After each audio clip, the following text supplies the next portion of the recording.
Hi guys! Today I'm gonna share with you my nighttime routine and also the skincare products that I usually use for every day.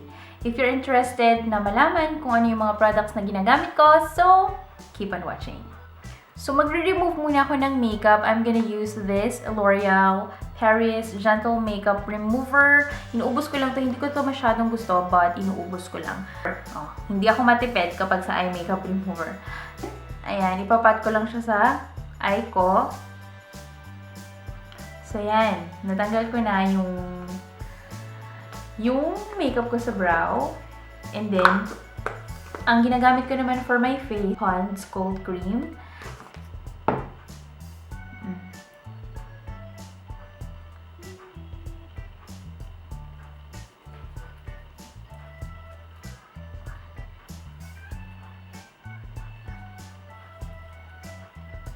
And then, usually, yung ginagamit ko talaga is wet wipes. Kaso lang, naubos na. So, gamit na ulit ako ng cotton pad. Hindi naman kasi makapal yung ginamit kong foundation. So, kaya, walang masyadong product talaga na nasa face ko. So yan lang yung na-remove. So, ang gagawin ko ngayon is maghihilamos lang ako, mag-scrub ako ng face. Papakita ko sa inyo later kung ano yung ginagamit ko or kung ano yung ginamit ko na product. And then, after ko mag-wash ng face, balik ako. So, tapos na akong mag-wash ng face. Ang una ko munang ginawa is nag-scrub ako ng face. So, I use this one, Clinique Exfoliating Scrub. And then, after kong mag-exfoliate, ginamit ko naman tong Clinique Liquid Facial Soap. So, extra mild yung ginagamit ko.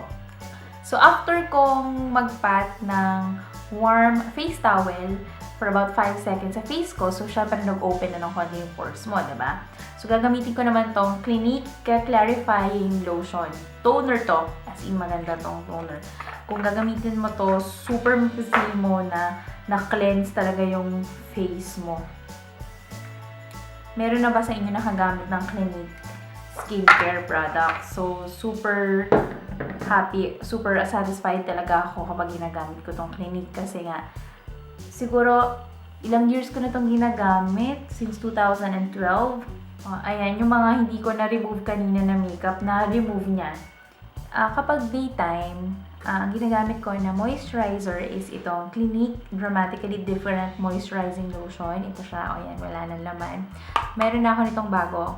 So, inuubos ko lang siya. Kasi meron pa siyang konti, sayang naman. So, sinasaid ko lang siya. Since night ngayon, ang gagamitin ko is itong Clinique Moisture Surge Intense Skin Fortifying Hydrator. Ito yun. So, ito lang. Ganito lang karami yung i-apply ko. So, i-warm ko muna siya sa tip ng fingers ko. Yan. Kapag warm na siya, papat ko siya. First sa eye muna.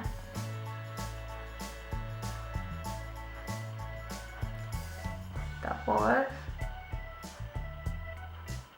sa orbital area, i-press ko siya deeply sa pores.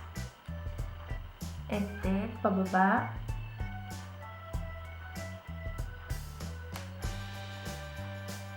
Tapos, yung konting natitira, dito naman sa forehead. Natitira na cream. Gaganyan ko. Hintayin kong mag-warm yung palad ko. And then,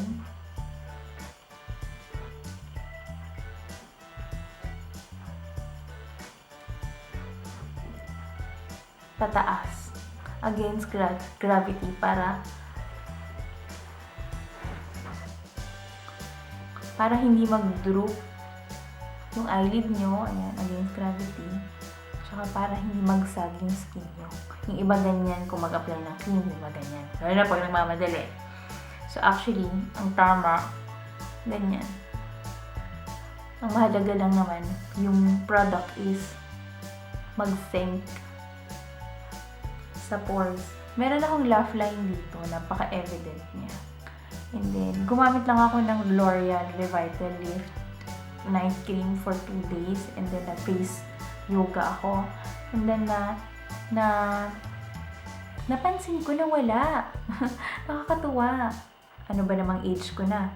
Magto-29 na ako this year. So, napapansin ko na naging droopy eyelid na ako.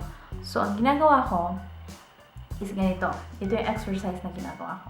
Ito yung pinaka-highlight ng video na to. So, raise your eyebrow. Talagang super raise mo kung hanggang saan kataas yung carry mo. And then, close your eyes. Count 1 to 10. 1, 2, 3, 4, 5, 6, 7, 8, 9, 10. And then, rest. Raise your brows. Close your eyes. Again. Tapos, i-open nyo yung konti yung eyes nyo. Yan. Konting-konti lang. So, mararamdaman nyo yung muscles dito sa orbital. Nagta-tighten. At the same time, tighten din yung muscles dito sa cheeks. Sarap. Sarap ng pakaramdam kasi na-feel ko talaga na nag-tighten yung yung muscles ko dito. Facial muscles ko. Try nyo siyang gawin. And then, meron pa akong isang exercise sa face. Kung nagsasuffer kayo sa laugh line, ito ang ginagawa ko. Kukuha kayo ng hangin.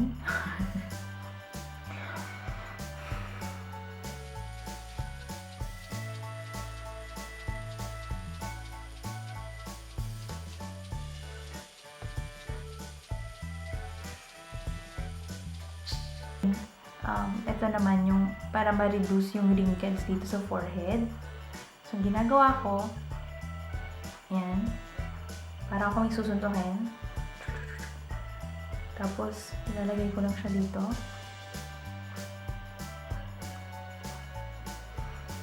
Don't forget to inhale, exhale. Actually, pwede nyo itong gawin kahit na bago ka matulog.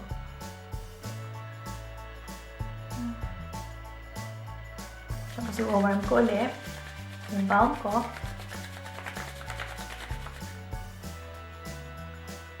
And then upward.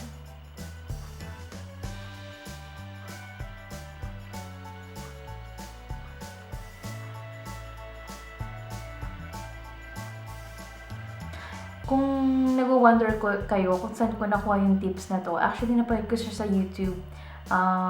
I forgot her YouTube account. Kasi, nakakatulong siya, I think. So, dun ko nakuha yung tips na to. Yung facial exercise na to. So, walang disclaimer to, diba, babe? So, yun.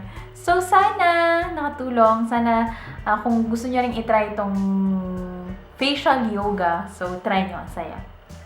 Kasi, talagang sinasabi ko sa inyo, alam nyo ba, nawala talaga tong love.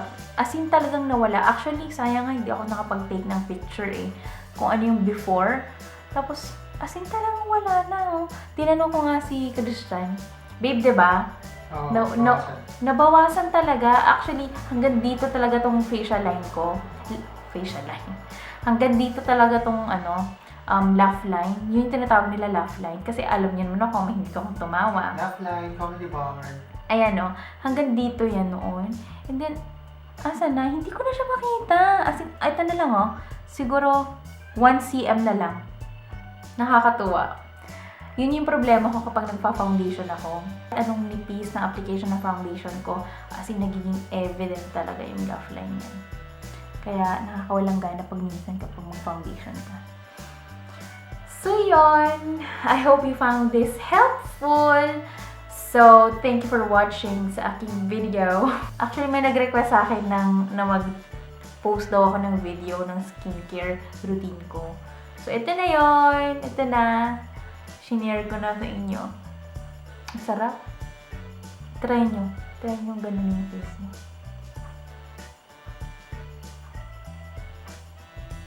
Feeling ko ang haba ng video na to. Papaipiin ko na lang. Nagutom tuloy ako.